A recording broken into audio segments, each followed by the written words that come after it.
이제 선포되는 말씀, 우리 하나님의 말씀으로 가슴으로 받으시며 많은 은혜 받으시는 여러분 되시기를 축복합니다. 유대인들은 지금도 뭘 기다리고 있을까요? 메시아를 기다리고 있습니다. 그들은 그렇게 믿어요. 아직 한 번도 이 땅에 메시아가 오지 않았다라고 주장을 하면서 지금도 메시아를 간절히 기다리고 있습니다. 그러나 우리는 메시아가 2000년 전에 우리 예수님으로 오셨고 앞으로 또다시 오신다라고 믿습니다. 즉 유대인들은 한 번도 안 오신 메시아를 기다리는 것이고 우리는 두 번째로 오실 재림의 메시아를 기다리는 겁니다. 이 의견이 완전 다르죠. 이 문제 때문에 오랫동안 증오와 박해의 역사가 이어졌습니다. 그래서 어떤 유대인 할머니가 이런 제안을 했습니다. 유대인이나 그리스도인이나 서로 싸우지 말고 서로 사이좋게 잘 지내면서 기다려보자라는 거예요. 어느 날 메시아가 딱 오셨을 때에 우리를 향해 뭐라고 하는지 한번 들어보자라는 거예요. 어느 날 메시아가 오셨을 때에 그동안 잘들 있었는가? 다시 만나 반갑네. 이러면 기독교인들의 말이 맞는 것이고 그날 오신 메시아가 어이 만나서 반갑네. 처음 뵙네. 이러면 우리 유대인들의 말이 맞지 않겠냐. 그런 제안. 그러니 그때까지 사이좋게 지내자. 이런 제안을 했습니다. 언뜻 생각하면 참 평화롭고 좋은 제안 같죠. 그런데 신학적으로 절대 그렇게 안 됩니다. 다시 오시는 예수님을 처음 오시는 메시아로 알고 맞는 순간 이미 늦은 거예요. 그렇지 않겠습니까? 2000년 전 이미 오셨던 예수님, 그때 오셔서 십자가 지시고 부활하셨던 그 예수님을 잘 믿고 기다려야 다시 만나서 반갑네. 이런 친절한 인사를 받을 수 있는 거예요. 이걸 모르고 다시 오시는 메시아를 향해서 처음 뵙겠습니다. 이러다가는 그냥 멸망의 길입니다. 그래서 더 늦기 전에 유대인들에게 복음을 열심히 전하고 또 많은 선교사님들이 유대인 선교에도 힘을 내고 있는 것입니다. 자, 그런데 유대인뿐만 아니라 우리도 계속 깨어 있어야 합니다. 방심하면 안 돼요. 혼탁한 세상 가운데서 우리가 더 정신을 차리고 이미 한 번 오셨던 그 예수님 메시아를 끝까지 붙들고 믿어야 합니다. 그렇지 않으면 우리도 모르는 사이에 시험과 유혹에 빠져들고요. 헷갈리는 길로 빠져들 수 있습니다.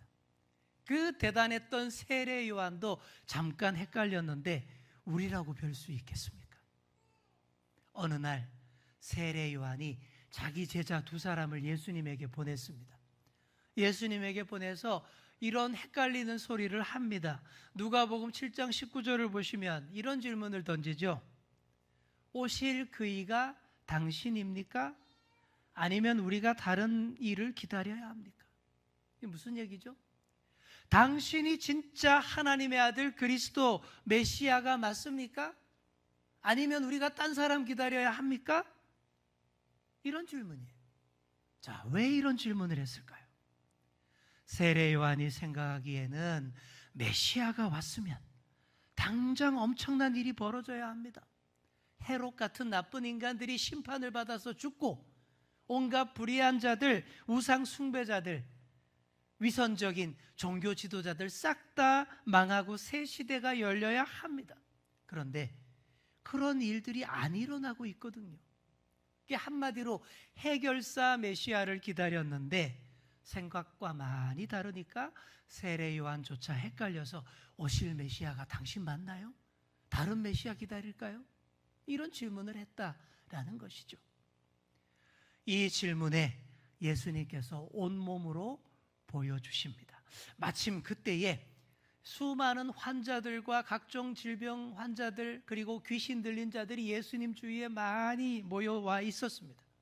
보란듯이 예수님이 그들을 다 고쳐주십니다. 귀신을 쫓아주십니다.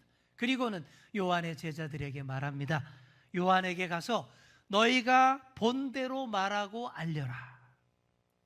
또 이사야서의 말씀을 인용하십니다. 유명한 말이죠.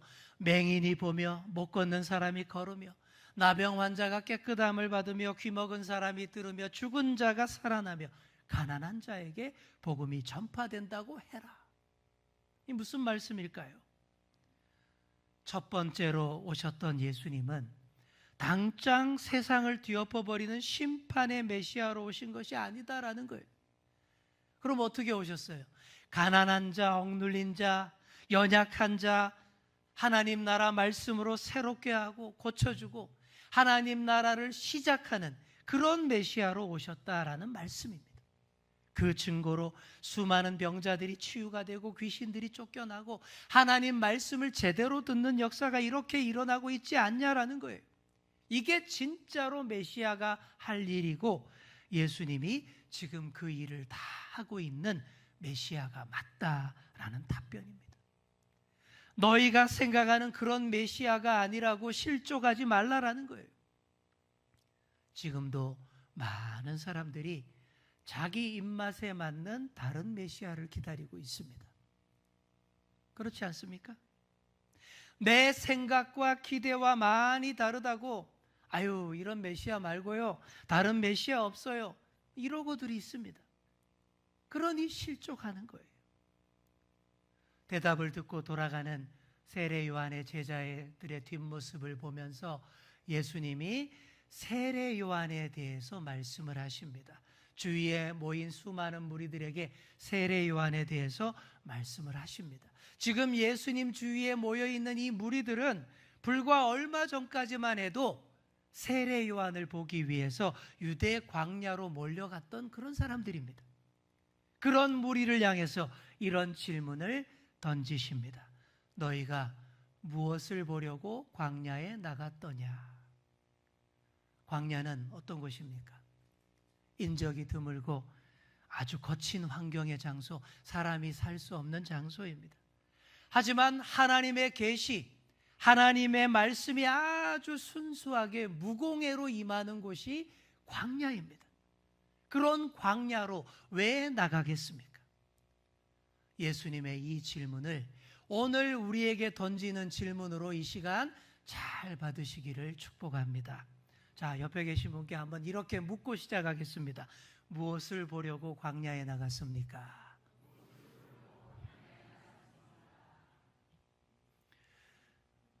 오늘의 우리에게는 이 세례 요한이 별로 중요한 인물이 못 됩니다. 그렇죠? 그런데 그 당시에 예수님 당시에는 이 세례 요한은 예수님보다 처음에 훨씬 더 유명했고 알려졌고 많은 사람들이 따르고 존경하는 그런 인물이었습니다. 왜 그렇겠습니까? 말라기 선지자 이후 400년간 이스라엘이 암흑기였잖아요. 선지자가 없었잖아요. 때마침 세례 요한이 그때 혜성처럼 등장해서 하나님의 말씀을 선포했죠. 아주 말씀의 소낙비를 퍼부었고 시원하게 했습니다. 그래서 세례 요한의 설교를 듣기 위해서 많이들 광야로 몰려갔습니다. 가서 많이들 은혜 받았어요. 그런데 문제는 세례 요한의 설교를 듣고 그냥 가슴만 뻥 뚫리고 시원해지는 느낌으로만 그쳤다라는 거예요. 그래서 예수님이 유대 광야로 몰려갔던 사람들에게 이런 질문을 던지는 것입니다. 너희가 무엇을 보려고 광야에 나갔더냐? 이 질문을 3번 묻습니다. 3가지 객관식으로 묻습니다. 1번, 너희가 무엇을 보려고 광야에 나갔더냐? 객관식 1번, 바람에 흔들리는 갈대냐? 거친 광야에 나간 이유가 살랑살랑 흔들리는 갈대를 배경으로 사진이나 찍으려고 나간 건 아니겠죠. 바람에 흔들리는 갈대라는 것은 아주 시시하고 보잘것없는 것을 뜻합니다. 또한 나약하고 소신이 없어서 이리저리 막 흔들리는 그런 사람을 가리키는 말입니다. 너희가 보고자 하는 사람이 갈대처럼 왔다 갔다 하는 사람이더냐라는 질문이 되는데, 하지만 광야에 우뚝 선 세례 요한은 결코 그런 사람 아닙니다. 유대 지도자들을 향해서 독사의 자식들아 라며 회개하라고 외쳤던 사람, 심지어 독재자 헤롯 왕에게도 그의 죄상을 아주 직설적으로 꾸짖었던 강직한 사람이 세례 요한이에요. 오히려 요한에게 몰려갔던 사람들이 갈대 같은 사람들이었습니다. 영적 뿌리가 깊지 못해서 여기 기웃 저기 기웃하는 사람들이었어요. 뭔가 중요한 일을 위해서 광야로 나갔다면 바람에 흔들리는 갈대 같으면 안 됩니다. 세상 풍조나 인기에 영합하면 안 됩니다. 그러나 유대인들은 와, 여기에 메시아가 있다 그러면 다들 그리로 몰려가고, 와, 저 사람이 진짜 선지자다 그러면 또 그리로 몰려가고 그랬습니다. 오늘의 우리도 똑같습니다. 여기저기 참 많이 기웃거리잖아요. 신비스럽고 감정적인 흥분을 잘 이끌어내는 그런 집회들로 몰려다닙니다. 야, 어디 한번 가봐라. 야, 진짜 한 번도 못 들은 말씀을 가르쳐 주더라. 와, 아무개가 기도하면 그냥 뒤로 뒤집어지더라. 그렇게 몰려다닙니다. 그러다가 이단 사이비에 빠지는 거예요. 자, 우리 옆에 계신 분께 한번 이렇게 말해 주겠습니다. 흔들리는 갈대처럼 하지 마세요. 예수님의 두 번째 질문은 25절에 나옵니다. 너희가 무엇을 보려고 나갔더냐? 객관식 2번. 부드러운 옷 입은 사람이더냐? 자, 이거는요 예수님의 유머입니다. 왜 광야에 나갔는데 세례 요한의 패션쇼를 보러 나갔냐? 뭐 이런 얘기인데, 당시 옷을 못 입기로 유명한 사람이 세례 요한이었어요. 세례 요한 워스트 드레서입니다. 그 패션이 뭐예요?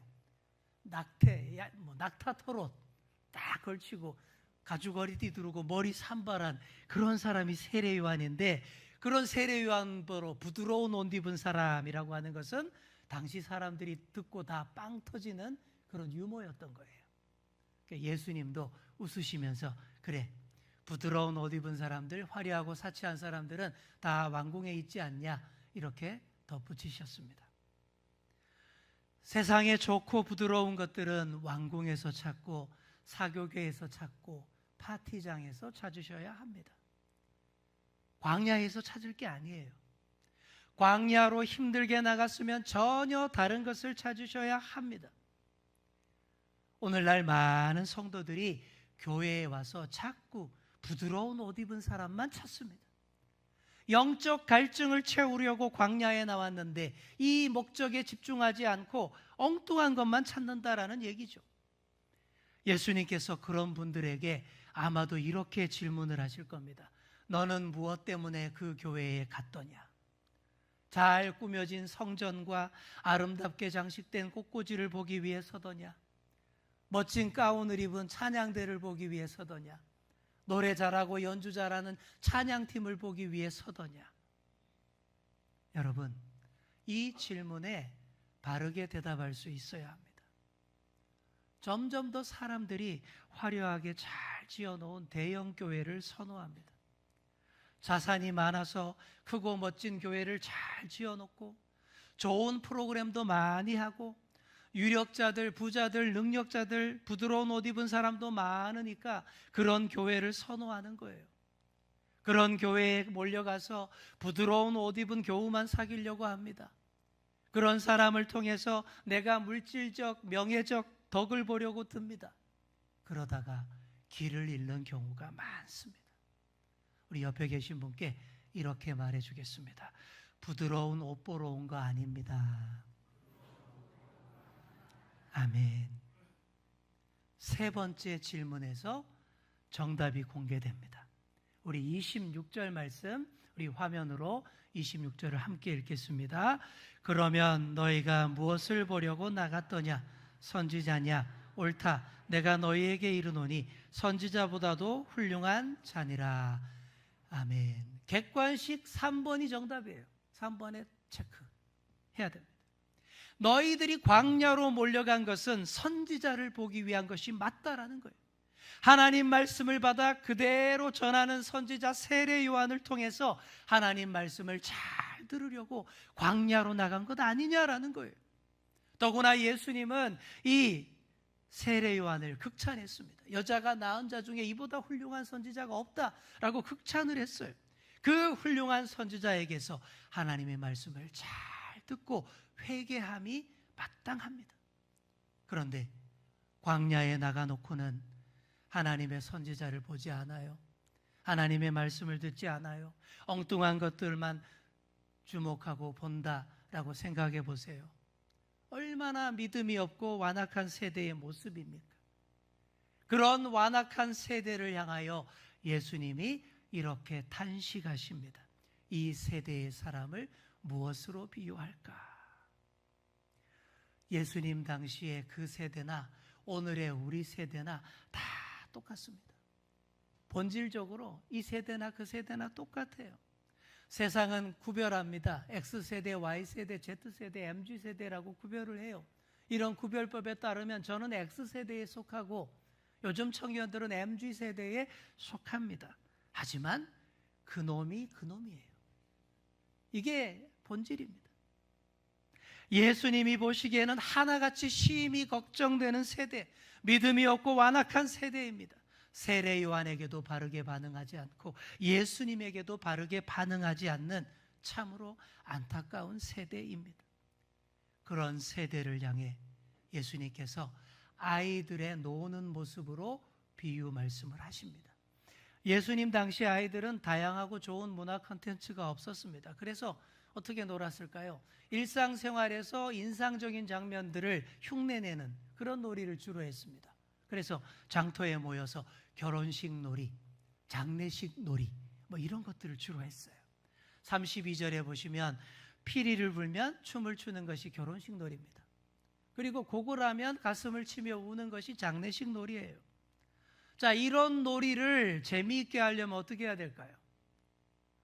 다른 거 필요 없어요. 분위기만 잘 맞추면 됩니다. 당시 이스라엘의 결혼 풍습은 악사들이 모여서 피리를 불면 남자들이 거기에 맞추어서 흥겹게 춤을 추는 그런 결혼 풍습이 있었습니다. 이런 장면을 잘 흉내내면, 분위기를 맞추면 정말 재미있는 놀이가 됩니다. 그걸 기대하고 한 아이가 피리를 불었어요. 그런데 피리를 불건 말건 다들 멀뚱멀뚱 있단 말이에요. 그럼 어떻게 될까요? 아유, 재미없어, 딴 거 하자. 장례식 놀이로 바꿨습니다. 장례식에서는 여인들이 모여서 이게 슬피 울면서 곡을 합니다. 그러면 다들 가슴을 치면서 함께 슬퍼하는 문화가 당시 결혼 문화였습니다. 이런 모습도 잘 흉내내고 분위기를 맞추면 꽤 의미 있는 놀이가 됩니다. 그래서 그걸 기대하고 한 아이가 아이고 아이고 슬피 울며 애곡을 했어요. 그런데 또 분위기를 못 맞춥니다. 가슴을 치며 함께 울어주어야 분위기가 맞는데 또 하나같이 멀뚱멀뚱 있더라라는 말이에요. 그럼 어떻게 될까요? 아유, 하나도 재미없네. 다들 집에 가버립니다. 너희가 바로 이런 세대가 아니냐라는 말씀인 거예요. 새로운 변화와 상황에 반응할 줄도 모르는 무감각한 세대, 하나님 말씀에 어떻게도 반응할 줄 모르는 믿음이 없는 세대가 아니냐, 이런 비유예요. 세례 요한이 예수님보다 반박자 먼저 왔습니다. 6개월 먼저 태어났어요. 먼저 온 세례 요한이 먹지도 마시지도 않고 심각한 얼굴로 회개하라, 천국이 가까웠느니라, 심각하게 아주 무섭게 설교를 했습니다. 이 세례 요한은 매사의 장례식 분위기입니다. 그런데 사람들이 반응하지 않아요. 가슴을 치며 애곡하지 않습니다. 도리어 세례 요한더러 너 귀신 들렸구나 손가락질하며 욕을 해댑니다. 이게 애곡해도 가슴을 치지 않는 이 세대의 모습이라는 거예요. 다음으로 예수님이 오셨습니다. 예수님은 환하게 웃으시면서 우리 다 함께 즐거워하고 먹고 마시며 함께 잔치 분위기를 냅시다 그럽니다. 예수님은 매사에 잔치 분위기입니다. 천국 잔치를 보이시고 결혼식 분위기예요. 하나님 때문에 기뻐하자, 그게 우리의 힘이다 라고 했습니다. 그런데 여전히 반응하지 않아요. 이게 피리를 불어도 춤을 출 줄 모르는 세대라는 것입니다. 도리어 예수님더러 아유 저 먹기를 탐하고 술이나 즐기고 세리와 죄인들의 친구인 놈, 그렇게 욕을 해댔다라는 것이죠. 제가 교육 전도사 생활, 부목사 생활을 꽤 오래 하면서 모든 교육 부서를 다 맡아봤습니다. 부서마다 다 특색이 있고 다 좋았어요. 그런데 그래도 그 중에서 어디가 제일 힘들었냐 물으신다면 중등부가 제일 어렵고 힘들더라고요. 왜 그런지 아시죠? 우리나라에는 북한군도 무서워서 못 쳐들어온다는 중2들이 있기 때문입니다. 중2병 걸린 아이들이 중등부실에 쫙 앉아 있는데 보기만 해도 기가 팍 죽어요. 우리 교회는 그래도 중고등부가 같이 있어서 그렇지 않습니다만 큰 교회 가면 중등부 따로 고등부 따로 있는데 중등부실에 들어가면 힘이 안 납니다. 다 똑같아요. 설교 듣는 아이들 얼굴이 다 똑같아요. 무표정 가면을 딱 덮어쓰고 저를 무섭게 째려보고 있습니다. 아무리 재미있고 웃기는 예화를 해도 노려보기만 하고, 아무리 제가 감동적이고 울림이 있는 얘기를 해도 그냥 노려보고만 있지 아이들 얼굴이 좀처럼 밝아지지 않습니다. 진짜 힘이 안 나요. 그런데 이건 심각한 게 아니에요. 중2병은 시간이 가면 해결됩니다. 고등부 올라가면 다 밝아지더라고요. 이건 문제가 아니에요. 하지만 진짜 문제는 이겁니다. 어른들이 더 문제예요. 영적 중2병에 걸린 어른들이 진짜 문제입니다. 피리를 불어도 춤추지 않아요. 곡을 내도 가슴을 치지 않아요. 웬만한 말에도 회개하지 않습니다. 이게 더 무서운 거예요. 어떻게 해야 될까요? 다른 비결이 없습니다. 세례 요한에게도 격하게 반응하시고 예수님에게도 격하게 반응할 수 있어야 됩니다. 누구든지 진실한 하나님의 백성이 되려면 세례 요한의 장례식장에도 진지하게 참여하고 예수님의 결혼식장에도 즐겁게 참여해야 합니다. 슬프게 곡을 하면 가슴을 치며 애통하고 진실되게 회개할 줄 알아야 합니다. 또 피리를 불면 즐겁게 춤을 출 줄 알아야 합니다. 이렇게 정서적으로 풍부한 신앙인이 되어야 합니다. 우리 종교인들이 그냥 다 죽어가는 얼굴로 그냥 무뚝뚝하게 있으면 안 돼요. 감정과 정서 표현을 잘해야 돼요. 영적 감수성이 풍부해야 됩니다. 어제 우리 금경미 권사님 아들 결혼식 보셨죠? 그 아들이 얼마나 감수성이 풍부합니까? 결혼식 하면서 울잖아요. 눈물 흘리잖아요. 감동이 있는 거예요. 근데 우리 교회에는 그런 분들이 많은 것 같아요. 우리 박선우 집사님도 결혼식 때 그렇게 많이 울더라고요. 좋은 겁니다.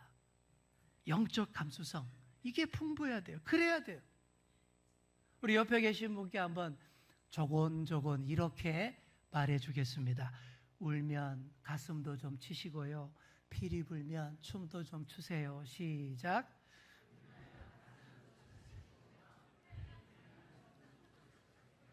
글쎄 다 잊어먹었죠. 울면 가슴도 좀 치시고 피리 불면 춤도 좀 추세요. 그래야 됩니다. 왜 그래야 할까요? 이래야 건강한 신앙인이 되는 거예요. 그래야 하나님 말씀이 더 잘 들립니다. 우리가 정서적으로 감정 표현이 일어나고 감정이 막 움직일 때에 말씀이 더 깊이 들어와요. 울고 웃을 때 더 말씀이 깊이 들어와 우리 인격에 새겨집니다. 우리의 삶과 인격을 바꿔놓을 수 있습니다. 그래야 말씀이 우리의 삶과 인격에 새겨진다라는 것이죠. 그래야 하나님 나라 백성이 제대로 되고 큰 능력을 보일 수 있다라는 것입니다. 그래야 세례 요한보다 훨씬 더 큰 자가 되고 훨씬 더 큰 일을 할 수 있습니다. 실제 교회 역사에서 그렇게 되었습니다. 세례 요한과 비교도 안 되던 베드로, 야고보, 요한, 사도 바울이 세례 요한이 했던 일보다 훨씬 더 엄청난 일들을 많이 했습니다. 사랑하는 성도 여러분, 우리가 지극히 작은 자이지만 오히려 하나님 나라를 위해 지극히 큰 일을 다 해낼 줄 믿습니다. 그런 믿음을 가지시고 광야로 나가시기를 바랍니다. 바람에 흔들리는 갈대 보지 마시고요. 부드러운 옷 입은 자들 보지 마시기 바랍니다. 하나님의 선지자를 보시고 하나님의 말씀에 주목하시기 바랍니다. 피리 소리에 반응하시고 곡하는 소리에 반응하시기를 바랍니다. 그렇게 하나님의 말씀이 우리의 삶과 인격을 다 지배하도록 하시는 그런 저와 여러분 다 되시기를 간절히 축원합니다. 기도하겠습니다. 사랑의 하나님, 오늘도 예배하며 귀한 말씀 듣게 하시니 감사합니다. 우리가 갈대처럼 흔들리며 여기저기 왔다 갔다 하는 자들 되지 않게 하여 주옵소서. 부드러운 옷 입은 자들, 찾아다니는 자들 되지 않게 하여 주옵소서. 오로지 하나님의 말씀이 임하는 곳 광야로 나아가서 반드시 보고 들어야 할 것을 보고 듣게 하여 주옵소서. 곡하는 소리, 피리 소리에 바르게 반응하며 하나님 말씀을 우리의 삶으로 인격으로 새기게 하여 주옵소서. 감사드리며 예수님의 이름으로 기도드립니다. 아멘.